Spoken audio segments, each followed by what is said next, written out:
Good afternoon. It's 1 o'clock, and I would like to call the November 29th meeting of the Criminal Justice Authority of Oklahoma County.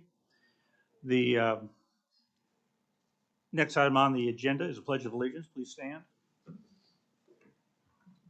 I pledge allegiance to the flag of the United States of America and to the republic for which it stands, one nation, under God, indivisible, with liberty and justice for all. And I did that before the roll call. So let's do the roll call, please.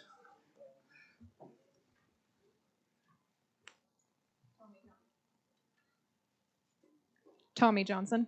Present. Loretta Radford. Present. Sue Ann Arnall. Chad Alexander. Present. Ben Brown. Here. Kevin Calvey. Present. M.T. Berry. Present. Joe Alba. Jim Couch. Here. Thank you. This meeting was properly posted on November 22nd, 2021. Next up is public comment.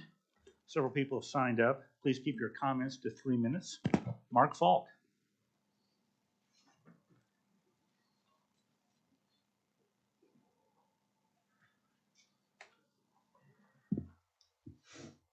Good afternoon.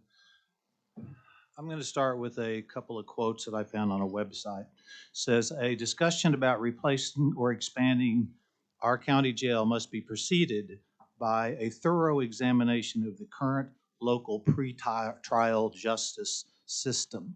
To address jail overcrowding, counties must look at comprehensively at their systems and discover why and how these jails have become overcrowded. So what we have is a jail overcrowding problem. We don't need a jail that is 50% bigger than our current jail.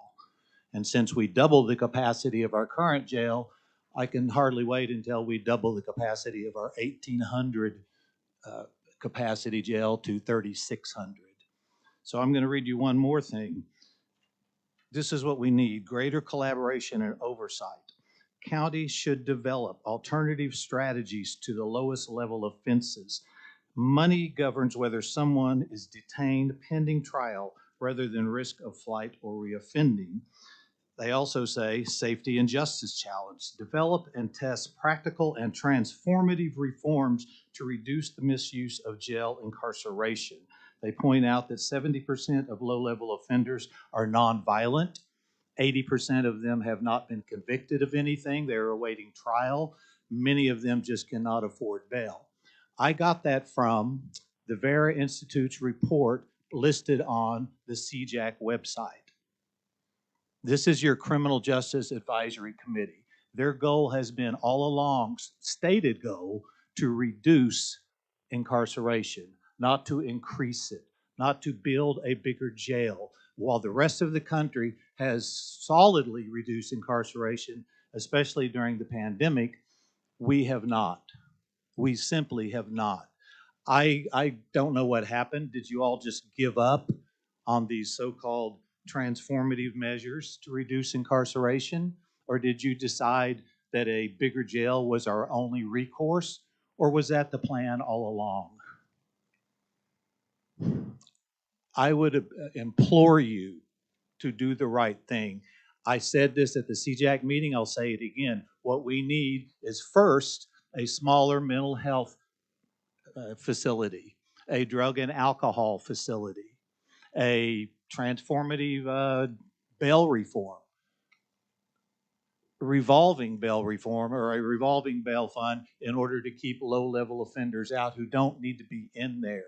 And finally, how about some transitional housing for the homeless? Do those things first. They can be done now. We don't have to wait 6 or 7 years for a new jail. First, do restorative justice, and then let's talk about whether we need a new jail and what size. Thank you. Thank you, sir. Sean Cummings?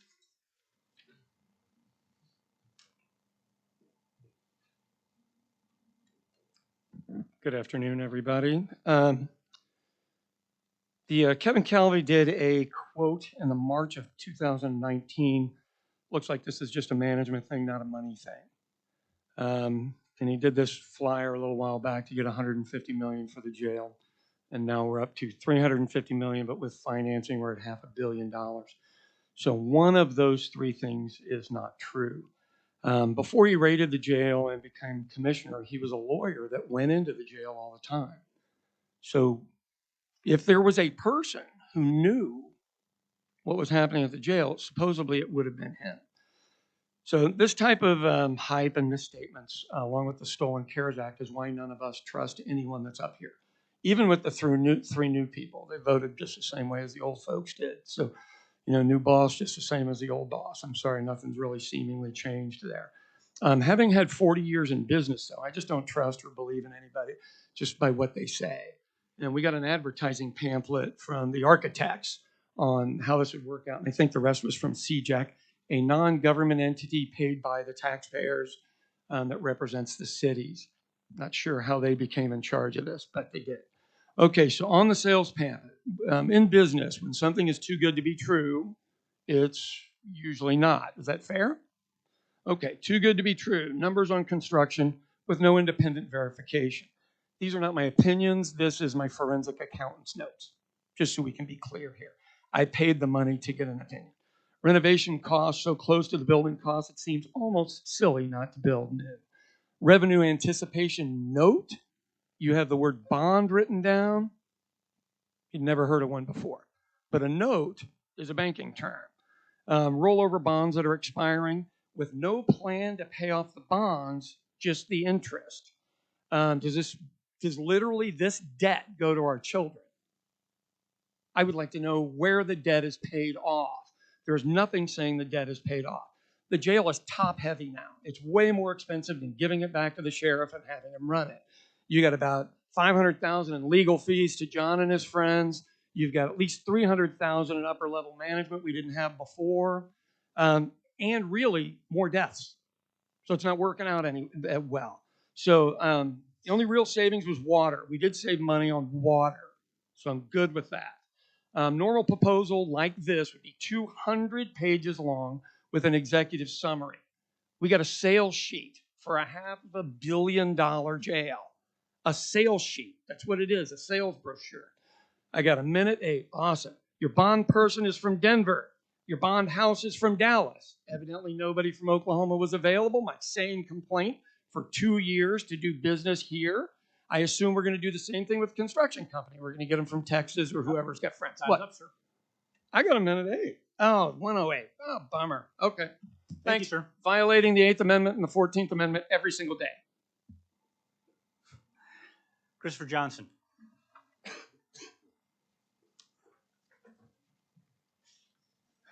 Thank you all. Yeah, you know, there's been a lot of shadiness. Again, the relationship when we established was built upon deceit. You know, it even states in between 2009 and 2020, which is the reasoning why you guys sought for the jail trust. This is per the National Institute of Corrections report that you guys sat on. That again pointed out that most of the problems are human error, leadership as well. And it's mentioned the 45 inmates died within the custody of 2014 to 2019. That's a lot. That's about 4 times more than the national average. Now, that average is about 9 people per year. Okay, that's still a lot, but we're losing 12 people per year per statistical average, with no sign of that number going down. It's looking like it's going to maintain homeostasis, which is very problematic. There's also the lie that gets put, and I pulled this from Cjac's actual annual report, that somehow you guys miraculously lowered the population. Now, you guys did sign the jail trust indenture in 2019, but you guys didn't take over till 2020, if I'm correct, right? The numbers have stayed the same and have gone up. 2019, 1673. There's a little bit, 1632 through 2020, and then it is back up to 1713. So that is, you guys really didn't lower anything. It's maintained the same. So we just don't trust you. I hope that you all really look into this and do the honorable thing, do the right thing. Let's get the Department of Justice in here immediately to stabilize things. It can be run appropriately, and then we start to look at what else we can do.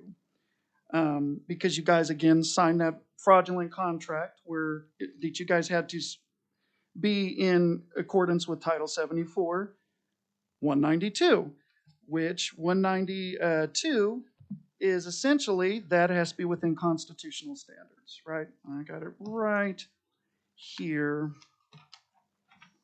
Anyway, but so, and again, it says throughout that document that you guys are maintaining a constitutional building for these people that are incarcerated. And that's simply not true because, again, that Department of Health report that came out November 9th, 2 days before you guys signed the contract, you looked confused, Miss Loretta, when I mentioned this at the jail walkthrough, says, again, you guys are not in compliant with Title 74, Section 193B, which essentially says that 192 has to be followed. That's what it says in the state statute that had a written report that 192 was followed.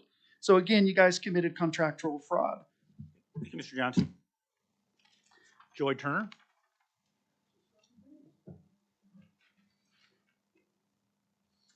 Good afternoon.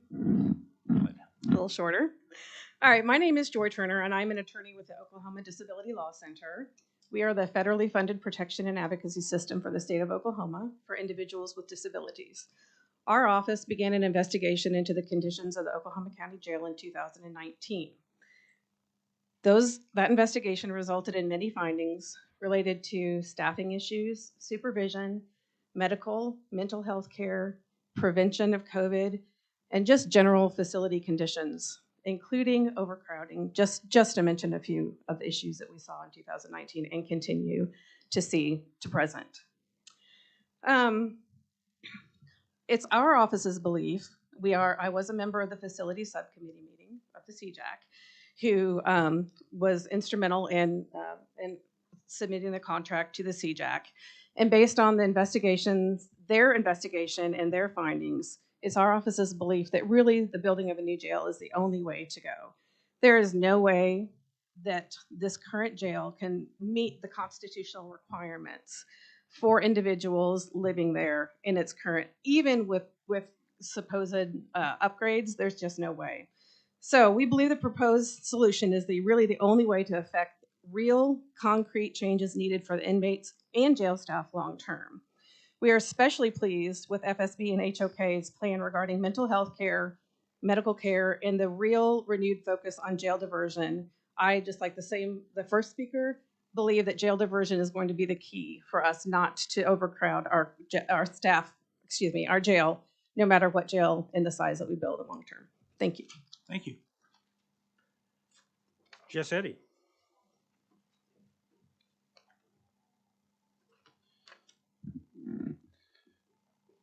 As someone who is committed to the cause of abolition and abolishing the norms and functions of law enforcement through incarceration, I have to say that I'm ambivalent to support this cause to construct a new facility. However, if I put my ideologies aside and look at the practical implications and outcomes to continue down the road with the current facility, and the human cost and the price that the vulnerable people housed in there will pay, it's made very clear to me that the only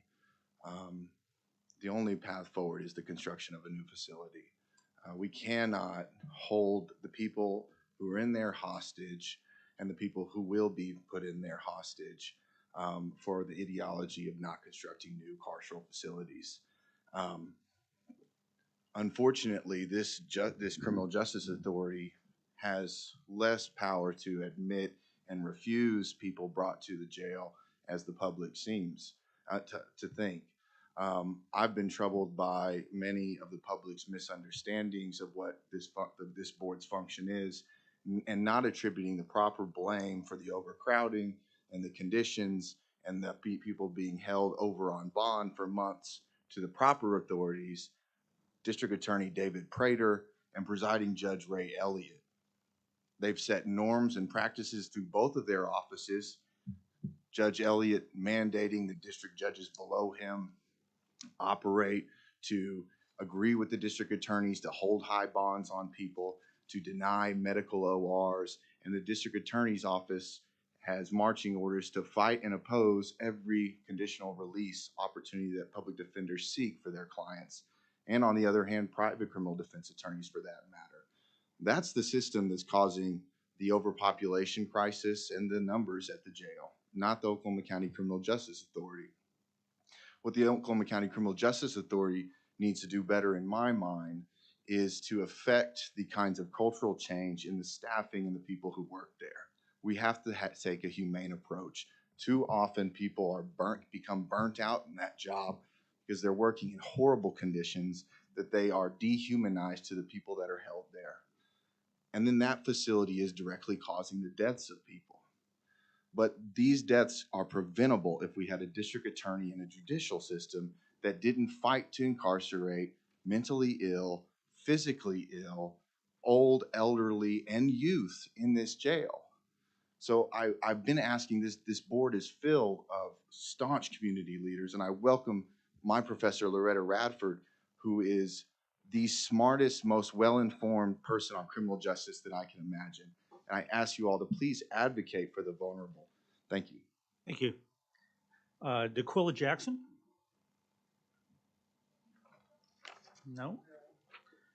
Sharice Baker?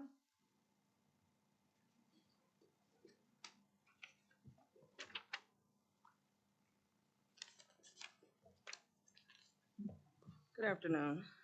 I do not agree that we do need a new facility to house the detainees that are being picked up. Where I disagree at is that it should come from ARPA money.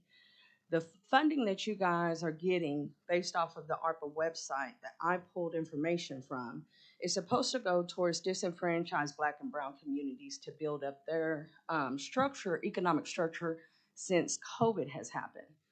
It even says that on you guys' website when you pull it up. However, over 35% of our population sits in that Oklahoma County jail. And now you guys are getting $155 million that's supposed to go to our communities for grassroots organizations such as nonprofit organizations, small business owners, different agriculture and farmers to help with homelessness, evictions, eviction prevention, housing, all of these things that this money is supposed to go to, but yet you want that money that we're supposed to get in a community to now go to an Oklahoma County jail that has been terrorizing us for over 100 years. Let's just be clear, your police force, period. So I find it ironic that this is money and we have people advocating for building a new jail with money that's supposed to go to our communities, yet nobody has spoke on that with any of you guys. When Biden wrote this bill into effect, he wrote it into effect so that way it would help the communities such as Black and Brown communities, not you guys' pockets. It was administration that tore the jail down, not us. So for us to have to pay the consequences during the midst of a global pandemic when money is supposed to be released to our communities, this can help elderly with their housing. This can help the homelessness population that we have. This can help our farmers and agriculturals in the rural communities that have suffered during this time of COVID. Small business owners that had to shut down in our communities because the city shut down. They didn't have any funding. So why is it that we're supposed to give $155 million to build a county jail that continually terrorizes us, along with that police force, instead of giving it to the people in the community that deserve it? This is not where this money is supposed to go to. You guys ran this county jail down to the ground. You guys figure it out in your own pockets on how to fix it. It shouldn't be based off of what's supposed to come to our community. And I'm going to make sure I let my community know where these funds are supposed to go. Thank you. Sarah Banna. Tim Tartabono.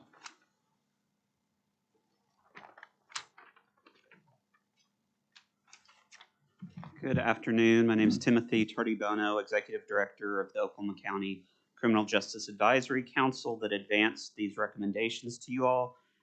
Some folks are trying to put you all into a false choice between building a new jail or seeking alternatives to drug addiction, mental health individuals, and there really isn't a false choice. The answer is we should do both.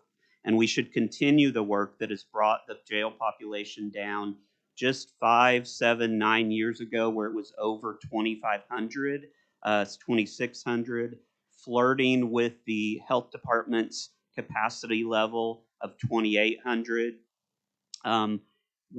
Because of the work of Cjac partners like Team, Remerge, Drug Court, Community Sentencing, the Diversion Hub, that population has continued to come down. And most in the field agree there's more that can be done. And so that recommendation, number 4, says very clearly that the purpose is to continue that diversion to bring the population where it would be 15% below that capacity, which is potentially 1,800. And if you take the population we have today of about 1,693, there's only about 20 municipal prisoners, about 1,475 that are county related. Over 200 of those are Department of Corrections. If you would take those out, we would be in the range of 1,550, which would be in compliance with that 85% threshold in a new facility. So we aren't building a bigger facility. We are building the facility that fits the population we have with the stated goal to continue to drive that lower to keep that 15% capacity level. Our partners in the pretrial release and diversion community are confident that they have more capacity to do more, and it takes the Cjac, the trust, county officials to continue to encourage those partners to keep the work up. And then we have the added benefit of folks like our academic community and others that are encouraging the continued diversion. Finally, within the next 3 to 5 years, we will have the MAPS 4 programs coming online. That transitional housing that folks speak about will be addressing that. The mental health crisis centers will be addressing that. So the continued work makes it very realistic with the partnerships we have and MAPS 4 coming online that we can reach and sustain that 15% capacity level that we propose. Thank you. DeQuilla Jackson.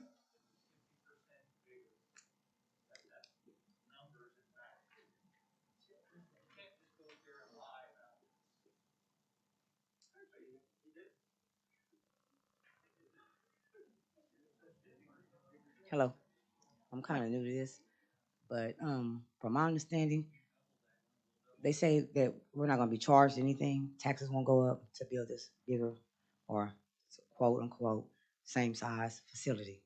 I don't understand why we need another facility. If the facility is any bigger, how are we going to, when you build something bigger, you have to fill it. Eventually, it's going to have to be filled or there's no profit. Everything that goes on has to have a profit or there's no need of it. So where's the money going to come from to actually build this facility? That's one question. Second question is, who are you going to put in the facility if you're going to decrease it by 15%? That's taking people out of the facility. So how are you going to put it in to make your revenue?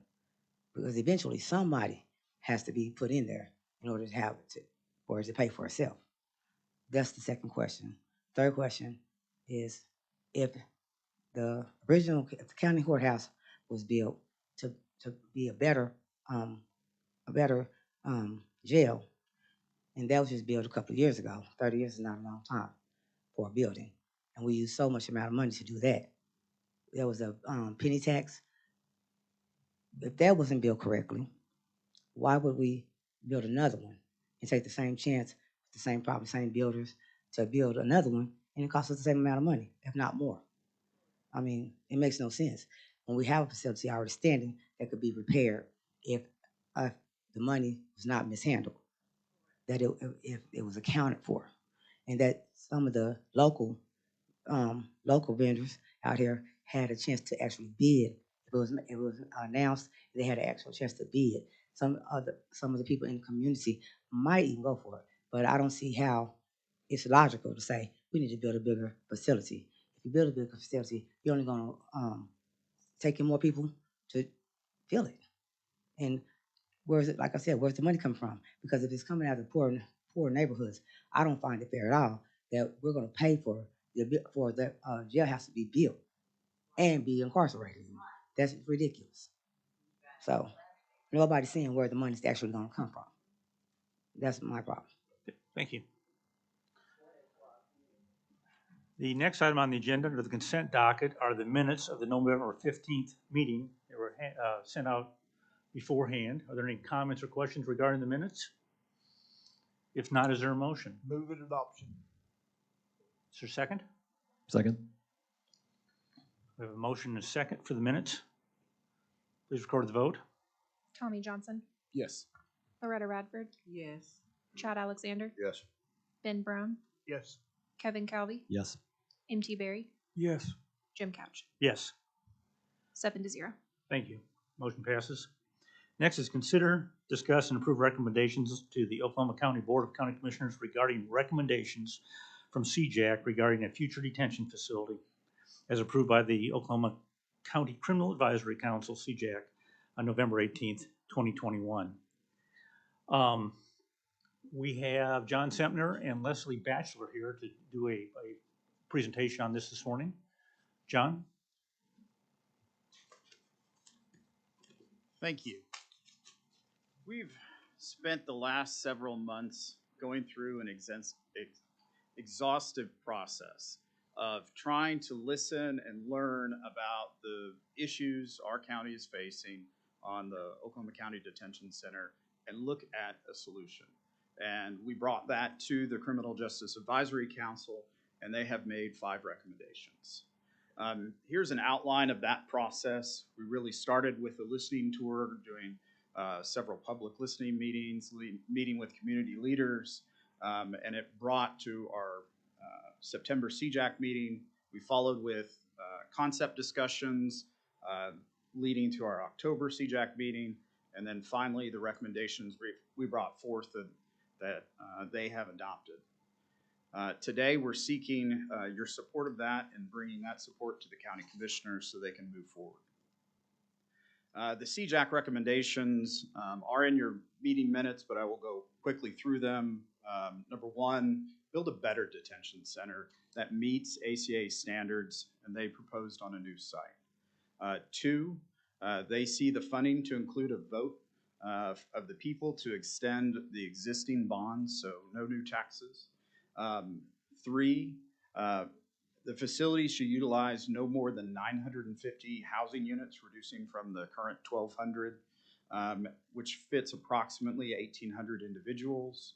Number 4, the community shall continue its successful criminal justice work to ensure that we achieve a 15% vacancy rate.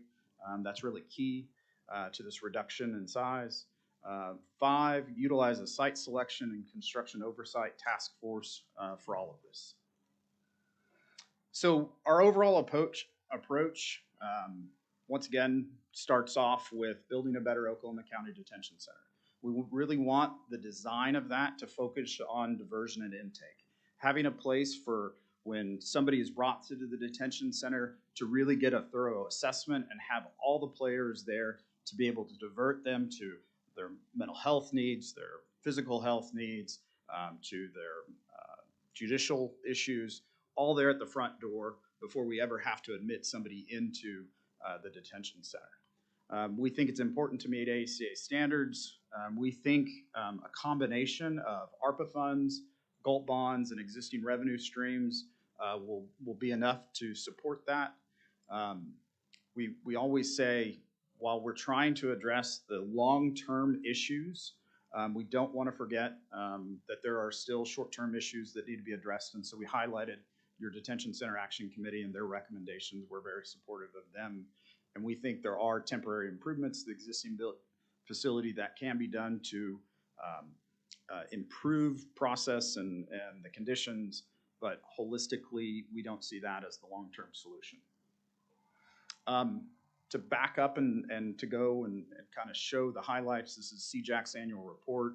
It shows, June of 2004, we had 2,617 individuals in the facility, and we have slowly reduced that to the last 3 years. The last 3 years really have been flat. If you look at the orange bar, which represents really the Oklahoma County population, 1563, 1480, 1495, it's really a flat population.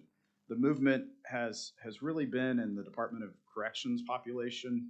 It's slowly increased. We'd like to continue to work with our partners at ODOC to try to get that back down into the 100 or less range.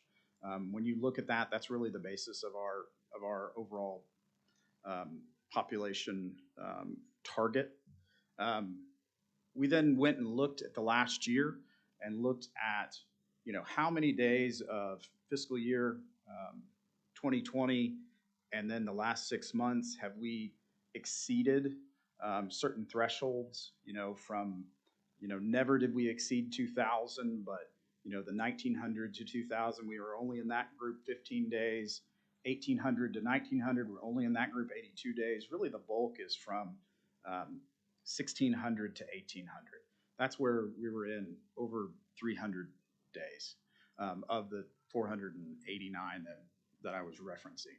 That's really where the group is, and we think we can improve on that. But really, that's that population that is there on a day in and day out basis. That's not an average. That there's still 97 days that exceed that 1,800 mark. So we're going to have to be aggressive. We're going to have to continue to do criminal justice reform, even for that recommendation. This is just a little bit of showing, if we were to build bigger, what that price tag, if we were to build smaller, what that price tag would be. And it really comes down to what criminal justice reforms we're going to do. We've listed some of the new beds that are coming online right now. A lot of them are attributed to the MAPS 4 programs, as Tim mentioned earlier. Some of them are from the Oklahoma Department of Mental Health and Substance Abuse Services. We talked a lot with them about what would impact us on an average daily population number. And we added up, 247 beds, but it really, they're slightly different population. And so while we do see some reduction in our average daily population from this, we don't see it's a one-for-one by any means. So when you talk about the facility itself and the proposal we'd like to make, a modern intake and booking center, space for diversion program partners, modern direct supervision pod design, really key educational program support spaces, 2 on-site courtrooms and all of the space for attorneys that go with that, an intervention and reintegration center for those individuals that are likely going to return quickly back into society, so that we can really bring a lot of services to them. And then a key to this has been the medical and mental health treatment area. We've focused a lot on that. And then also we want to mitigate the spread of COVID-19 and other diseases. The current facility really has a lot of challenges that are just physically in place and almost impossible to really solidify that improvement. And so a new facility could really help in that situation. especially with overcrowding just on a cell basis. Today, a lot of the cells are have 2 beds in them and don't even meet state standards to have 2 individuals in those. Just to give an example of what we envision, these are just example slides. This could potentially be what the mental health treatment area would look like. This could be what a minimum security area could look like. This would be a typical medium security. You can see the outdoor rec space there integrated with the pod design and the direct supervision desk there in the image. This would be the maximum security area.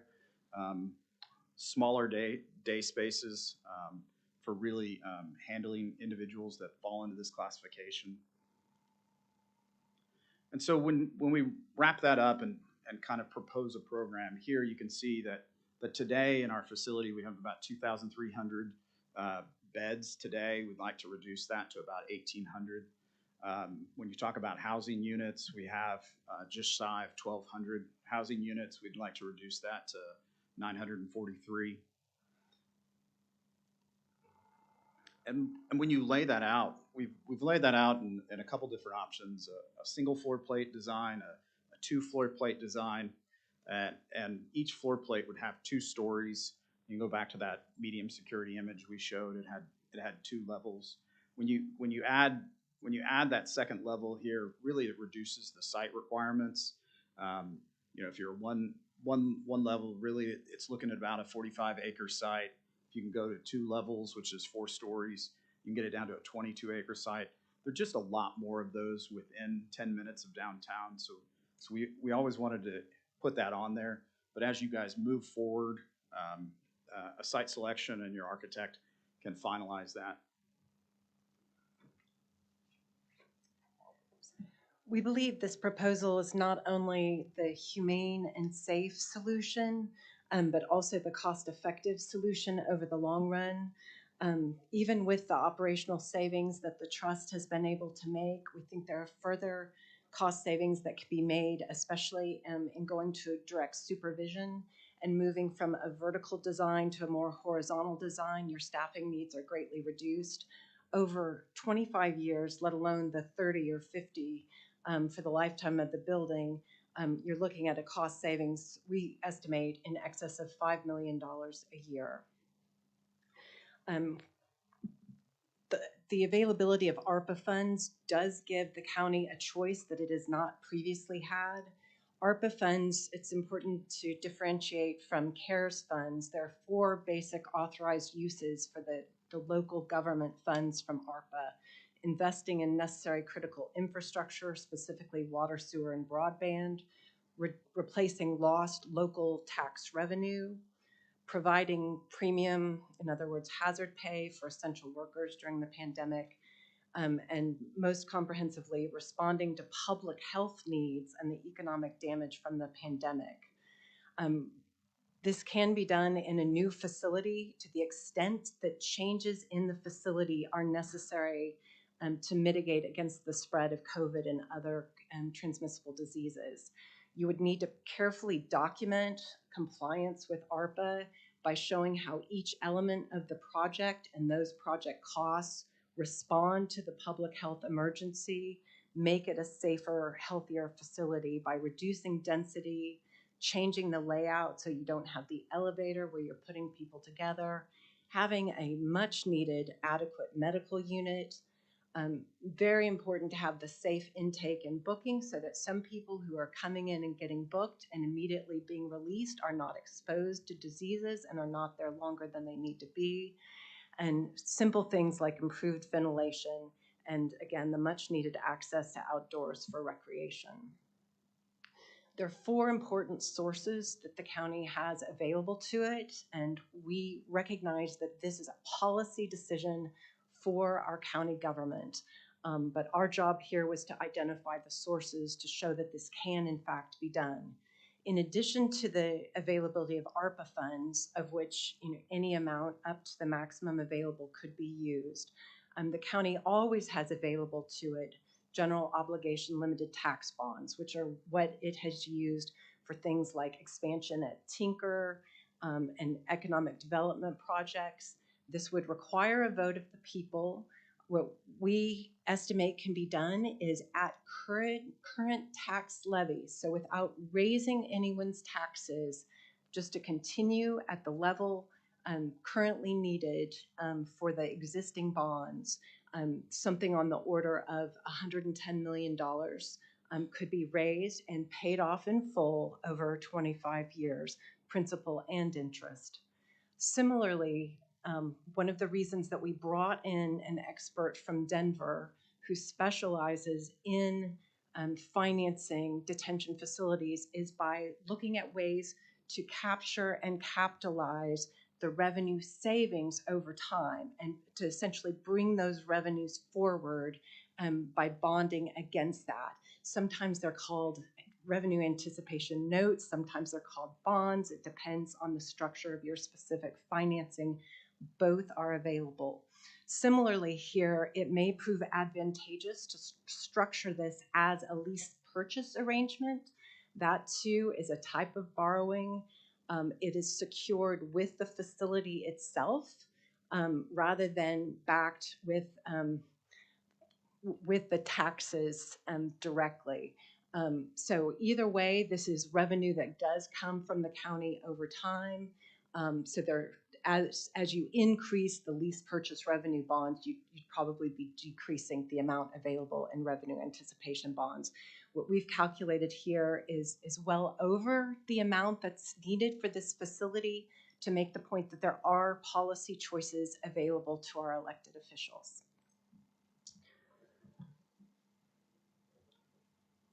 And just in summation, we wanted to put the schedule up here. We see the GO bonds as the first kind of litmus test when they roll off. One of them rolls off in late 23, one of them rolls off in 24. Getting those bond secures ahead of when those rolls off is critical. Trying to get out ahead of the other county elections right now we think is good. And then the MAPS 4 programs are all starting right now. They're early site selection and design process. So if we want to work with them, we'd like to dovetail and have a decision sooner rather than later. Thank you, John. I've got a couple of comments. First of all, let's talk about criminal justice reform for a minute. A few years ago, there were 2,400 detainees at the facility. As of this morning, there were 1,694. 219 of those are set for transfer to a state facility, making the net number 1,475. There'll probably always be folks over there waiting to transfer to a Department of Correction facility. So you kind of got to discount that, but it's somewhere between 8 to 950 less population in that facility than there was a number of years ago. There's been some good things done in criminal justice reform. They've changed the judicial process, the drug court, the cite and release program the city of Oklahoma City implemented.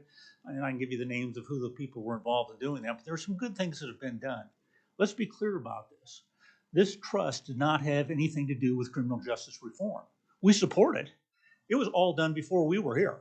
And so it isn't that that isn't what we run a facility. The process and the judicial process is a little beyond our scope. Doesn't mean we aren't part of it, support it and such, but we're not the ones that made those changes. We're glad the changes were made, and there's more to be done in criminal justice reform, in my opinion, and I think there's some steps to accomplish that. We're also at a unique time because there's some other things going on there that are good. Diversion Hub, MAPS 4 is going to have some mental health facilities as a part of it. They're going to have some substance abuse part of it and transitional housing. I think we all agree that those are good things to have for the community, and that will help our population in the downward trend also. But the fact of the matter is the building has some issues. It's the multiple stories with the elevators is a problem. The medical facilities are not good. They weren't really planned for that. Medical facilities are really a challenge for the building. Intake and release is problematic. It just isn't particularly functional, and we can certainly do better with that. Recreational areas they're really poor. They just are. and there's nothing we can really do with it. And gosh, getting some courtrooms over in a new facility would be a great add to the facility. So there are some things that a new building could bring to the health and welfare of our inmates, but also can assist us in the judicial process about getting people out of jail quicker, having courts over there. There's a lot that could be done with a new facility. This is a unique time for two reasons in my, well, there's a lot of momentum toward criminal justice, but there's two specific things in the funding area. One is that there is availability of ARPA funds that have never been there before. It isn't this board's decision on the allocation of ARPA funds. That'll be the county commissioner's decision on that. The other thing that's out there is there are some general obligation bonds rolling off, as Leslie Batchelor mentioned a few minutes ago, and there is an opportunity to call for an election to get authorization for more bonds that could keep the tax mill levy at the same rate, which means that your taxes don't go up. And that's a unique opportunity that's here now. And so those two things combined make it kind of an opportunity for a decision point, because those are some things that we haven't had available to us in the past. Those two alone won't get us there, but it's a long ways on getting us there toward a new facility, if that's the direction that we need to go into. And so I just wanted to summarize those a little bit, and I'd like to open it up to the trustees for comments or questions for Mr. Sempner or Ms. Batchelor. I would have to agree with you, sir. I think Sure. you listed out a lot of great points there. I will tell you the most important to me is the diversionary programs. And as an officer, when you take someone to a facility, not everybody in the state, whether they're manic or whether they're going through substance abuse or something like that, needs to be in a jail cell. Sometimes they just need an alternative, place to be. Well, as an officer, I need to just be able to take them somewhere. And for your facility to have all of those resources available, so we can get somebody help for mental health, mental illness, so we can get somebody help for substance abuse. I just think that's a step in the right direction, something that we so desperately need to really consolidate all of our resources and move forward together. And I think that's the big deal with this. And like you said, it's just a unique time with the funding sources, and I believe this is a blessing and something that we need to support. I couldn't agree more on, public safety is that's why you have a jail. It's the number one thing. Within the bounds of doing things that still uphold public safety, I think there are some things, the sheriff mentioned it, Jim mentioned it, others, that we can do, particularly in the mental health arena, that I think are, coming online and doing good. I want to commend, Greg Williams and his staff for doing a really good job fixing things in the jail with what money we were able to get them last year. I tried to get more over there, and was thwarted in that effort. That would have made even more transformational change with regard to the medical facility and booking and all that. But at the end of the day, you can't fix 13 stories. You can't fix that. There's no way to make that building COVID resistant. There's no way to make it resistant to other communicable diseases. If we want to get a facility that is more conducive to not only better treatment of the inmates, but let's first and foremost remember better working conditions for our staff in that jail. We really do need to have a new facility. No, I knew where you were. So, I mean, staffing is critical, and to have a new facility. And I will say that in the planning of all this now, I plan very much to be consulting with Greg and his whole staff, and I know Greg's planning to, consult with, top to bottom on the staff on that thing. I think it's very critical that we do so. And at the end of the day, we're going to get a facility that actually is going to be more cost efficient for the taxpayers as well. That's what I campaigned on when I ran for the county office. And those three things, better treatment for the inmates, better working conditions for staff, and a more cost-efficient operation for the taxpayers. This is not only a unique, it's a once-in-a-lifetime opportunity with the funding sources that are available now. If we don't do it now, and if we don't do it right, sufficiently large, you'll end up with, what they end up with the last time they built the jail was it was overcrowded on day one. And so we need to make sure that we have a facility that's big enough to allow for a growing population. And if anything, we should build it a little bigger than this, but I'll accept that, I'm hopeful that with additional efforts at mental health treatment and things like that, that we can make it work at this level. Thank you. If you're ready for a motion, I'd move its adoption. Let's some other trustees talk. I'd like to make a comment. Mr. Alexander. Yeah. since that jail has been built, which has been most of my adult life, we had problems and escapes right at the beginning. Through the years, 2 days after I was sworn in to be on this trust, I went and toured the county jail and to want to see it and have the questions for myself. Over the years, I've talked to people that work for 2 different sheriffs in that jail. I've asked them all the same questions because of lawsuits we had piling up throughout the decades and other issues the taxpayers are trying to pay for. This has always been a structurally deficient issue, and I appreciate what Mr. Reddy said about keeping people in a humane condition. Besides those in DOC, they do have the presumption of innocence. I don't believe we need a maximum security facility for everybody there. So having this presentation, seeing the medium security, the lower security levels, and being separated from a maximum security level, I think is important to keep truly violent people away from people that aren't truly violent. So we are either going to use the Oklahoma County taxpayers' money to keep throwing good money after bad over a structurally deficient jail that's never going to be up to grade, or we can stop what's been going on for 3 decades and do the right thing for the people and the taxpayers of Oklahoma County. Ms. Bradford? I do have a few comments, Jim. I've been in that jail 3 times in the last 3.5 years on jail tours, various kinds of jail tours. That building is inadequate for a number of reasons. That building was a poor design when it was built. So the fact that it's 30 years old and that's relatively young for a building, that is true. But if the design is poor when you are incarcerating individuals, the only thing you're going to have is internal violence. You're going to have disruption in terms of people who will be compliant with rules. The major problem in that jail is it's like being in a dungeon. There is no natural light source except for that very small physical recreation area, which I understand from the jail tours doesn't get used very often because they don't have enough staff to actually manage individuals who are out there.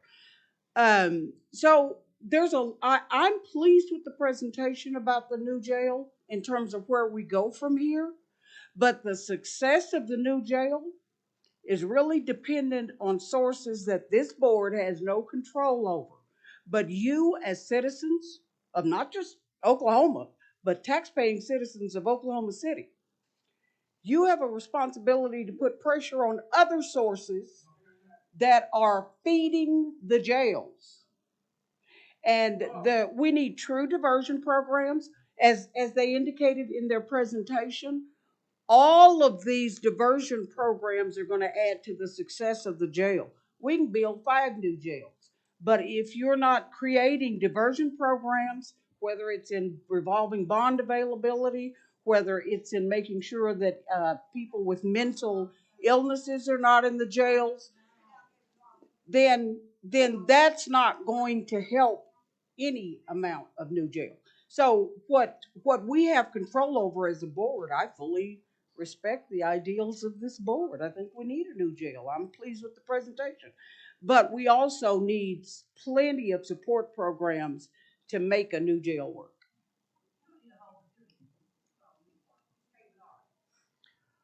All right. Thank you, Ms. Radford. Chief Perry? Mr. Brown? Move its adoption. So would the motion be to approve the recommendations from Cjac regarding a future detention facility?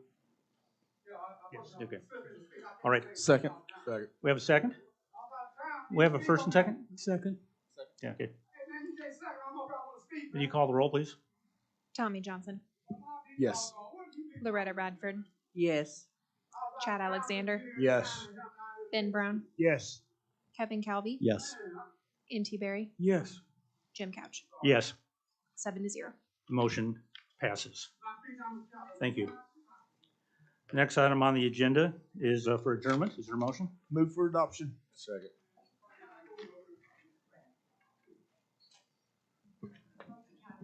Tommy Johnson, Yes. Loretta Radford, Yes. Chad Alexander, Yes. Ben Brown, Yes. Kevin Calvi, Yes. N.T. Berry, Yes. Jim Couch. Yes. Passes. We are adjourned. Good job.